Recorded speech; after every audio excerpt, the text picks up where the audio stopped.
जब इंसान के अंदर से इंसानियत खत्म हो जाती है, जब पुलिस का खौफ निकल जाता है, जब संसार से मोह नहीं रह जाता, तो वो बन जाता है क्रिमिनल और जुर्म की दुनिया में अपराध के काले पन्नों पर अपना नया आधार कार्ड बनवा लेता है, जिसका पता कई अपराधों से गुजरते हुए आखिर में जेल होता है।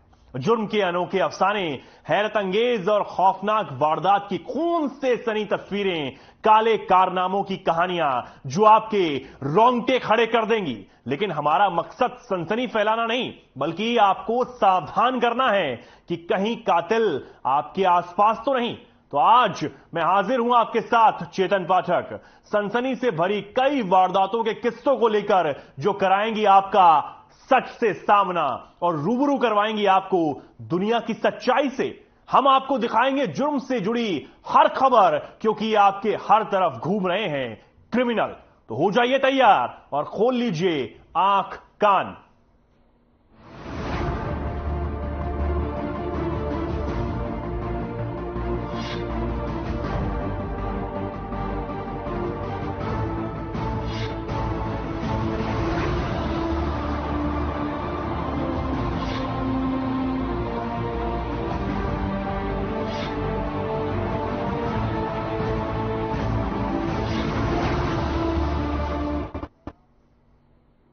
बहादुरगढ़ के मांडोठी गांव में महिला की पीट पीट कर हत्या करने का मामला सामने आया है। बताया जा रहा है कि जमीनी विवाद के चलते महिला की हत्या की गई। इस आपसी झगड़े में 3 लोग बुरी तरीके से घायल हुए हैं। घायलों का इलाज भी शहर के सामान्य अस्पताल में जारी है। साथ ही आपको बताते चलें कि घटना की सूचना मिलते ही पुलिस मौके पर पहुंची और मृतक महिला के शव को पोस्टमार्टम के लिए बहादुरगढ़ के सामान्य अस्पताल में भिजवा दिया गया।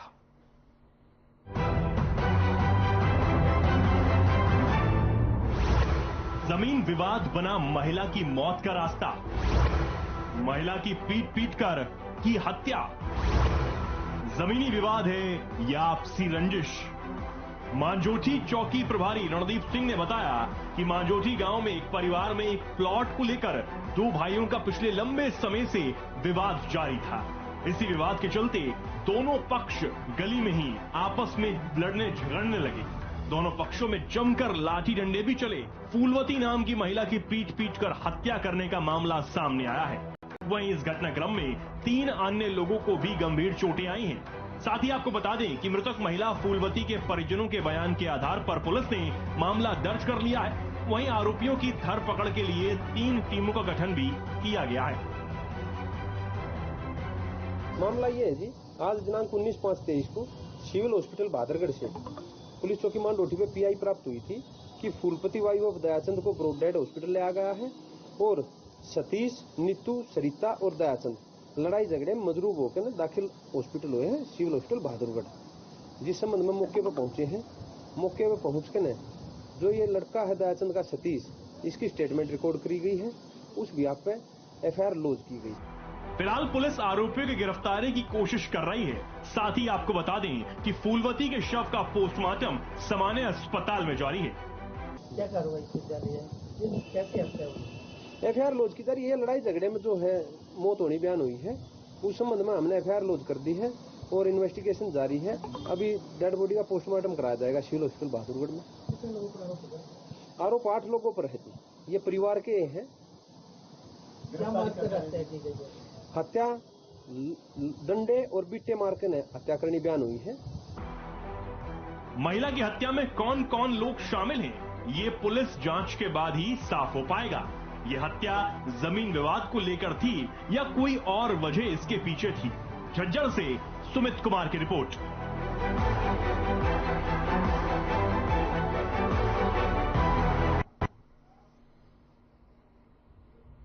सिर पर पिता का साया होता है तो औलाद खुद को खुशनसीब समझती है। पिता के साए में बच्चों की हर खुशी महफूज होती है। लेकिन आज एक ऐसी वारदात ने अंदर से झंझोर कर रख दिया है, जिसे सुनकर आप भी हैरत में पड़ जाएंगे कि क्या ऐसा भी पिता होता है जो अपने ही बच्चों को निगल जाए। देखिए हमारी खास रिपोर्ट।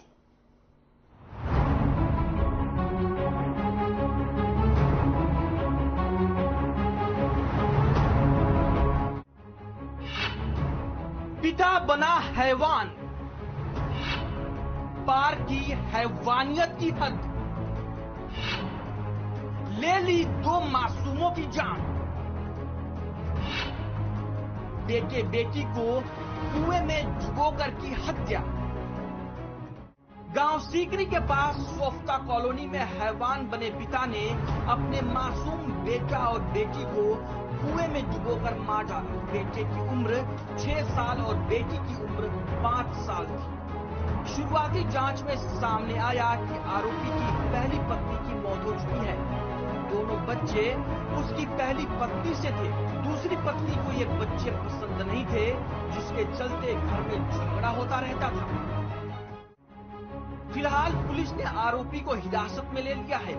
आरोपी का नाम भगत सिंह है और वो मूल रूप से पलवल के गांव मर्रोली का रहने वाला है। पिछले 3 साल से यहाँ सोफ्ता कॉलोनी में रह रहा था और मजदूरी करता था।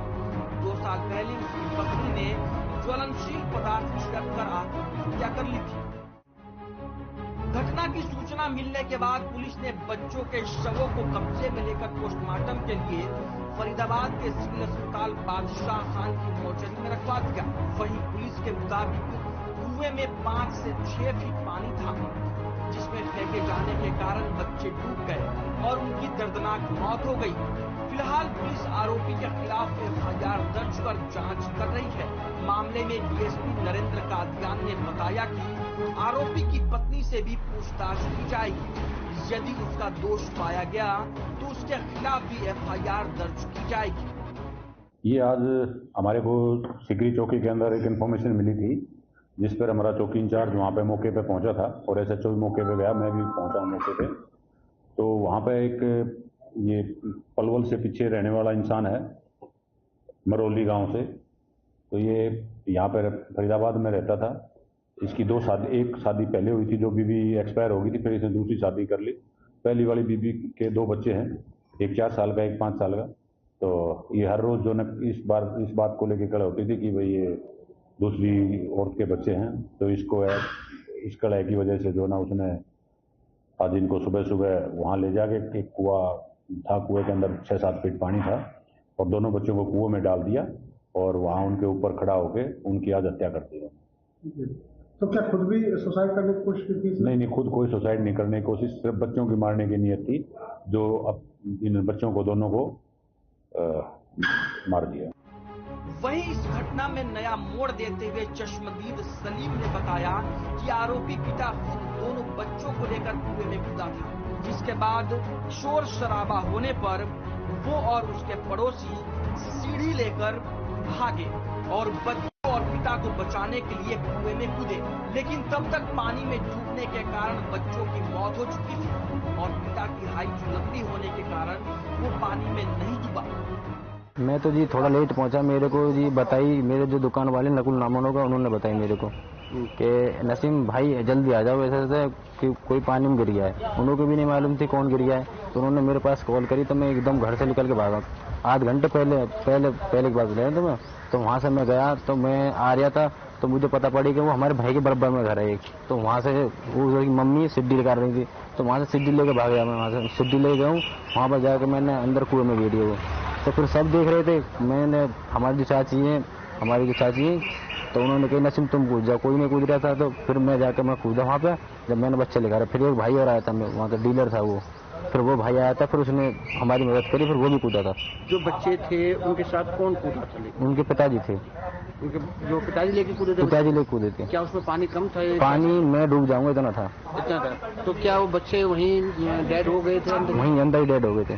और जो पिताजी थे? पिताजी तो मुझसे लंबे, तो वो डूब नहीं रहे थे। तो बच्चे की उम्र कितनी होगी? लगभग कोई 6-7 साल के लगभग थे। दोनों बच्चे। वहीं इस मामले पर आरोपी की दूसरी पत्नी का कहना है कि उसका पति उसे शराब पीकर मारता पीटता था। शायद इसी के चलते उसने ऐसा कदम उठाया हो। क्या बात थी, किस बात को लेकर क्यों आई? जी लड़ा, वो क्या दारू पी कर रोज मारता था। बच्चे को लेके चले गए वहाँ से। जाके वो मेरे को पता न चला, कब में डाल दिया। अच्छा, आपको नहीं पता? नहीं। क्या काम करते थे आपके हस्बैंड? कंपनी में लग रही थी। अच्छा, कब से रह रहे हो आप यहाँ पे? मेरे को यहाँ से 1.5 साल हो गए। कितनी उम्र थी बच्चों की? जो लड़का तो 6ठी साल में लग रहा है, लड़की 5वीं में लग रही है। लड़का लड़की दोनों थे? हाँ जी। बहरहाल मामले पर पुलिस साक्ष्य जुटाने में लगी है। अब देखना होगा कि पुलिस चश्मदीद के बयान के आधार पर क्या कार्रवाई करती है। लेकिन सच तो ये है कि कोई भी कार्रवाई हो, लेकिन एक हैवान पिता ने अपनी दूसरी पत्नी के कलह के कारण अपने ही 2 मासूमों की हत्या कर दी। फरीदाबाद से ब्यूरो रिपोर्ट।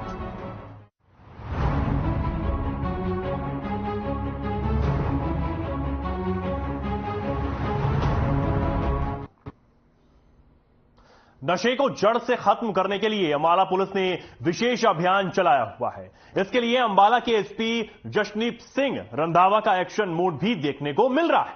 इसी सिलसिले में 100 MH एरिया में नशे पर लगाम न लगने के कारण बीते दिनों एसपी ने चौकी नंबर 4 के सभी कर्मचारी और प्रभारियों को बदल दिया था, जिसके बाद अब एसपी का यह फैसला रंग ला रहा है। तो आइए देखते हैं क्या है पूरा मामला।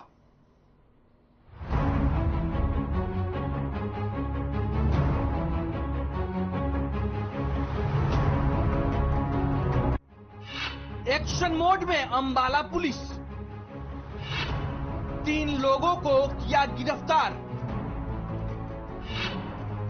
नशा बेचने का करते थे काम। महिला से 14.60 ग्राम स्मैक बरामद।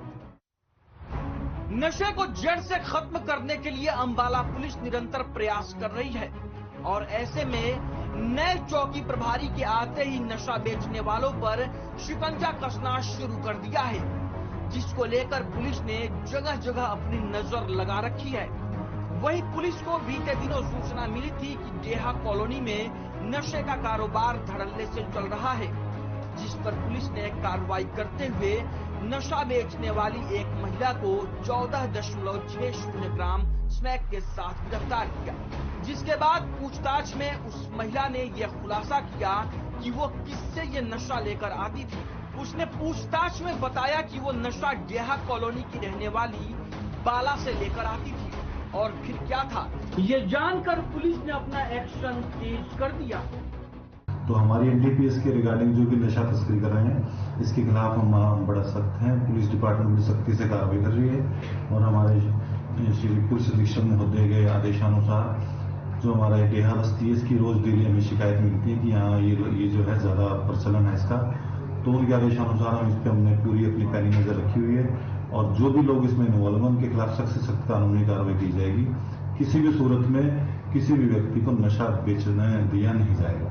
इन्फॉर्मेशन होता है हम उसमें अपना सोर्स लगा रखें, जैसे हमारे पास ठीक इन्फॉर्मेशन आएगी उनके खिलाफ डेफिनेटली कार्रवाई करेंगे। सर हम जिसको पकड़ते हैं उससे हमारा मेन पर्पज ये रहता है कि उसका ओरिजिन कौन है। ओरिजिन का मतलब है जहां से वो लेके आता है, तो हम उस सोर्स तक पहुंचते हैं कि उसको अवेलेबल कहां से हुआ, तो उसके खिलाफ भी हम इसमें कार्रवाई करते हैं, जो कि एनडीपीएस में प्रोविजन भी है। मिली जानकारी के आधार पर डेहा कॉलोनी की रहने वाली बाला को भी गिरफ्तार कर लिया और बाला से पूछताछ में लग गई, जिसके बाद बाला ने बताया कि वो नशा अमरा नामक व्यक्ति से लेकर आती थी। पुलिस ने रेड कर अमरा को भी गिरफ्तार कर लिया और जिसके बाद उसे चुकर रिमांड पर लिया जाएगा और आगे की पूछताछ की जाएगी।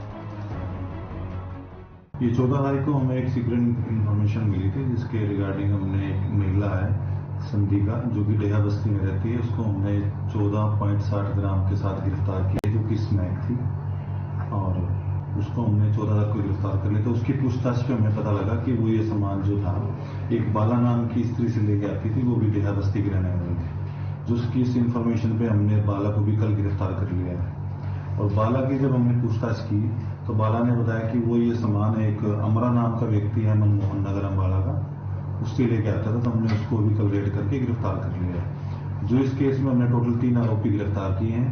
एक तो फर्स्ट जिसने इसको जो इसे बेचने का आरोप है और सेकंड वो 2 लोग हैं जिन्होंने इसको ये सामान प्रोवाइड कराया था। पुलिस के ऐसे एक्शन मोड से जहां नशे के कारोबार पर लगाम लग रही है, वहीं ये कयास भी लगाई जा रही है कि ऐसे ही पुलिस बाकी मामलों पर भी अगर अपना एक्शन तेज कर ले तो प्रदेश में बदमाशों के बढ़ रहे आतंक को निजात मिलेगी।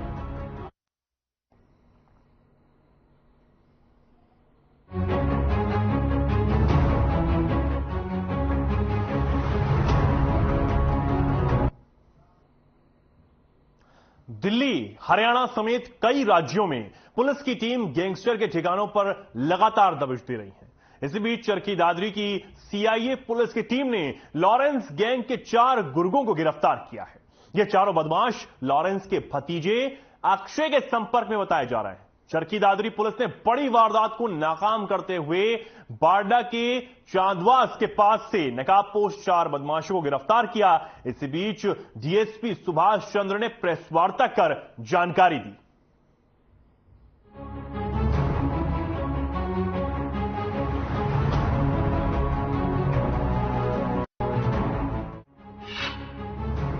पुलिस ने बड़ी वारदात को किया नाकाम।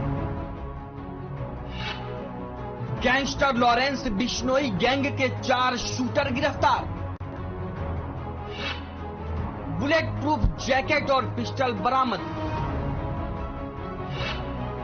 किसी बड़ी वारदात की फिराक में था गैंग।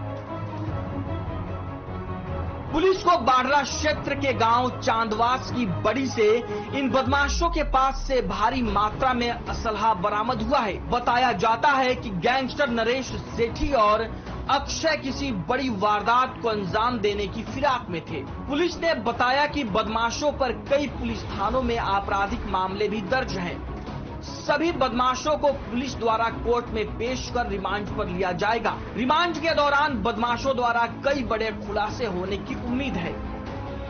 चरखी दादरी पुलिस ने बड़ी वारदात को नाकाम करते हुए 4 नकाबपोश बदमाशों को गिरफ्तार करने में सफलता हासिल, जिनके कब्जे से बुलेट प्रूफ जैकेट, हेलमेट और 16 कारतूस बरामद किए गए हैं। चरखी दादरी के डीएसपी सुभाष चंद्र ने प्रेस वार्ता में जानकारी देते हुए बताया कि पुलिस अधीक्षक निकिता गहलोत के दिशा निर्देश पर सीआईए इंचार्ज दिलबाग सिंह के नेतृत्व में पुलिस विभाग ने बड़ी वारदात को नाकाम करते हुए 4 नकाबपोश बदमाशों को गिरफ्तार किया, जिनके कब्जे से बुलेट प्रूफ जैकेट, हेलमेट और 16 कारतूस बरामद किए गए। आरोपियों से एक स्विफ्ट गाड़ी भी बरामद की गई है, जिसमें सवार होकर बदमाश किसी बड़ी वारदात को अंजाम देने की फिराक में थे। मुलाकात होती रही है और ये बाहर कहीं विदेश के अंदर भाग गया और इसके सिंगल ऐप के माध्यम से बात होती थी। और अक्षय जो है नरेश सेठी जो लॉरेंस बिश्नोई गैंग का जो गैंगस्टर है उसके लिए काम करता है और ये किसी बड़ी वारदात को करने के लिए जो है ना इनको दिल्ली के अंदर एक पिस्तौल, 2 पिस्तौल और कारतूस उपलब्ध करवाए गए थे अक्षय के द्वारा और इनको जो है ना कोई हवाला का पैसा लौटना था, उसमें ये कामयाब नहीं हुए थे और अब भी ये अक्षय के संपर्क में थे और उसने बता रखा था कि मैं टारगेट दूंगा और उस टारगेट के मुताबिक आपने घटना को अंजाम देना है। उससे पहले जो है हमारी पुलिस ने सीआईए स्टाफ ने इनको बड़ी वारदात करने से पहले इनको पकड़ लिया। डीएसपी सुभाष चंद्र ने प्रेस वार्ता के दौरान बताया कि सभी आरोपी बड़ी गैंग से संपर्क रखते हैं और उनके इशारे पर बड़ी वारदात को अंजाम देना चाहते थे। आरोपियों को न्यायालय में पेश करके रिमांड हासिल किया जाएगा। साथ ही बताया कि दादरी पुलिस अवैध हथियार धारकों के विरुद्ध अपराधों पर अंकुश लगाने के लिए आगे भी कार्रवाई जारी रखेगी। ये अभी जो है सारी चीजें जो है ना ये तफ्तीश की बातें हैं। कुछ एक बातें जो है इसमें पर डिस्क्लोज करना जो है ना ठीक नहीं है और बाद में पकड़ने के बाद सारे हम जो हवाला का पैसा उसके अंदर अमाउंट नहीं है, लेकिन ये बताएगा हवाला का पैसा लूटने ये उसमें जो है ना वारदात करनी थी, लेकिन उसके अंदर ये कामयाब नहीं हुआ। ये कब उस दिन होली से पहले तो और ऐसा है कि अक्षय से इनकी जो सिंगल ऐप से बात होती थी वो टारगेट वही निश्चित करता था अक्षय और उस टारगेट दिए टारगेट के मुताबिक इनको घटना को अंजाम देना होता था और उसका इनको कहना था कि भी आपको स्टैंड टू रहना और मेरे कहते ही तुरंत प्रभाव से कार्रवाई करें। इनके खिलाफ सभी के खिलाफ 3 चर्चा अभियोग उनकी थे। पहले लड़ाई झगड़े आर्म्स एक्ट के जो है ना अभियोग उनके थे। अक्षय के लिए काम करते हैं और अक्षय जो है नरेश सेठी जो गैंगस्टर है उसके लिए काम करता है, ये अक्षय के लिए काम करता है। दरअसल काबू बदमाश विदेश में बैठे लॉरेंस के भतीजे अक्षय के संपर्क में थे। गैंगस्टर नरेश सेठी द्वारा दिल्ली में बदमाशों को पिस्टल और अन्य असलहे दिए गए। अंकित डांडमा की वर्ष 2020 में गैंगस्टर अक्षय से मुलाकात जेल में हुई थी।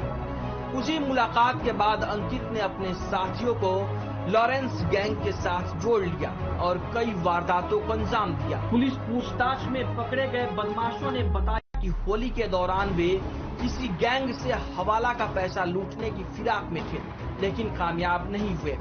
अब कैलिफोर्निया में बैठे गैंगस्टर नरेश सेठी और अक्षय द्वारा बड़ी वारदात करने का टारगेट मिलने का इंतजार कर रहे थे। इसी दौरान पुलिस ने उन्हें काबू कर लिया। डीएसपी के अनुसार बदमाशों की कैलिफोर्निया से लॉरेंस गैंग द्वारा सिंगल ऐप से बातें होती थी। बदमाशों को कोर्ट में पेश करके रिमांड पर लिया जाएगा।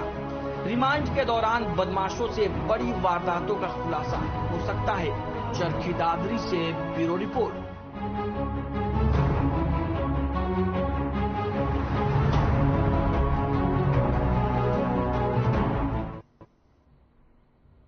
हरियाणा के रेवाड़ी में अतिक्रमण की शिकायत के शक में होटल संचालक ने 19 साल के युवक की पीट कर हत्या कर दी। अपने बेटे का बचाव करने पर पिता को भी बुरी तरह से पीटकर गंभीर रूप से घायल कर दिया।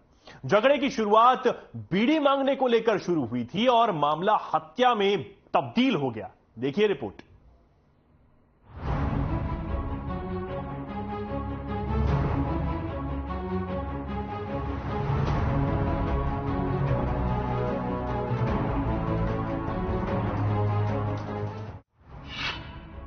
बदमाशों को नहीं है कानून का खौफ। एक बीड़ी के लिए युवक की हत्या। बीच बचाव में आए पिता को पीटा। जमीन को लेकर भाई भाई में विवाद सुना होगा, लेकिन कभी बीड़ी को लेकर विवाद सुना है? जी हां, बीड़ी को लेकर। चौंकिए मत, ये कलयुग है भैया, यहाँ सब कुछ हो सकता है। वो एक कहावत है ना, everything is possible, nothing is impossible. ये कहावत बिल्कुल ठीक बैठता है। खैर हुआ कुछ यूं कि रेवाड़ी के मोहल्ला तालाब निवासी नरेंद्र सैनी काफी सालों से नई अनाज मंडी गेट पर रोटी सब्जी की रेहड़ी लगाता था। मंडी में सरसों की खरीद शुरू होने के कारण किसानों की भीड़ देखकर देर रात तक उसने अपनी रेहड़ी लगाई हुई थी। रेहड़ी पर उसका 19 साल का बेटा दिव्यांशु भी था। वो 12वीं कक्षा के पेपर देने के बाद अपने पिता की रेहड़ी पर काम में हाथ बटाता था। क्या मामला था ये रात को? मामला कुछ भी नहीं था, खाली कंपटीशन का मामला था और कुछ भी नहीं था। उनका होटल नहीं चल रहा था, किराए पे लेकर होटल कर रखा है। और मैं फिलहाल बीड़ी लेकर अंदर गया, उन्होंने मेरे को अटैक कर दिया। पहले उनने कर रखा था, 4-5 जने चिपटे थे। लेबर का तो क्या नाम करूँ जी? कौन लोग थे? 3 तो लेबर थी। नाम क्या? लेबर का तो नाम नहीं मेरा जी। और एक तो उसका चाचा था, उसका होटल कर रखा था, आजाद का चाचा। और दूसरा उसने कोई बंदा बुला रखा था, वो नहीं मेरा बंदा कहाँ बाहर। नरेंद्र ने बताया कि रात के करीब 1 बजे वो अपनी रेहड़ी के पीछे ही खुले होटल पर बीड़ी का बंडल लेने गया था। इस दौरान होटल चलाने वाले एक शख्स ने उसके साथ हाथापाई शुरू कर दी।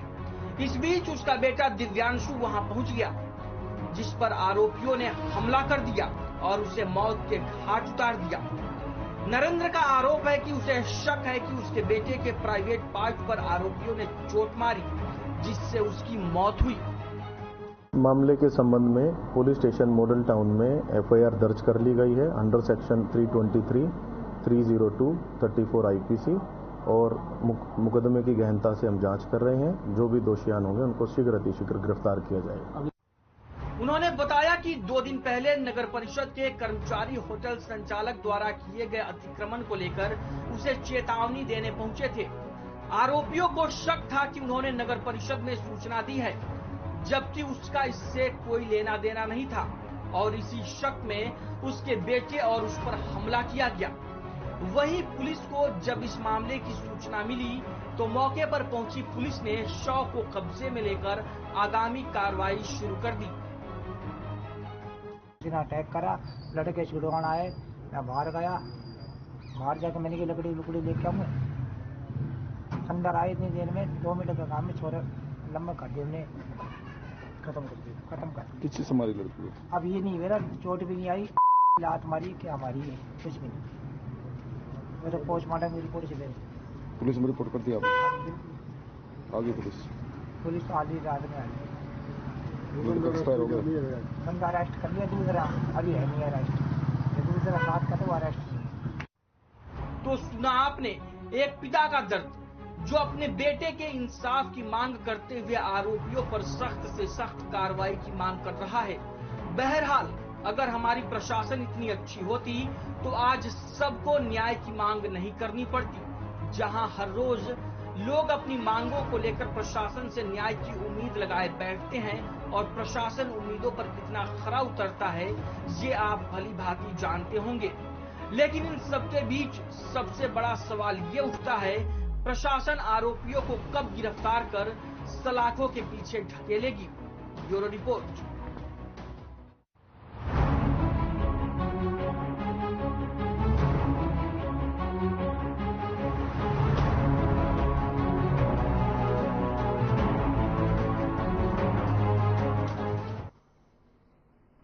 तो देखा आपने किस तरह से बदमाश शातिराना अंदाज में अपराध की वारदात को अंजाम देते हैं और मौके से फरार हो जाते हैं। हमारे इस खास कार्यक्रम का मकसद आपको डराना नहीं था, बल्कि आगाह करना था, क्योंकि हो सकता है कि कोई बदमाश दोस्ती और अपनेपन का चोला पहनकर आपके आसपास ही घूम रहा हो। तो सावधान रहिए और ऐसी ही वारदात भरी कहानियों के लिए देखते रहिए हमारा खास कार्यक्रम क्रिमिनल। नमस्कार।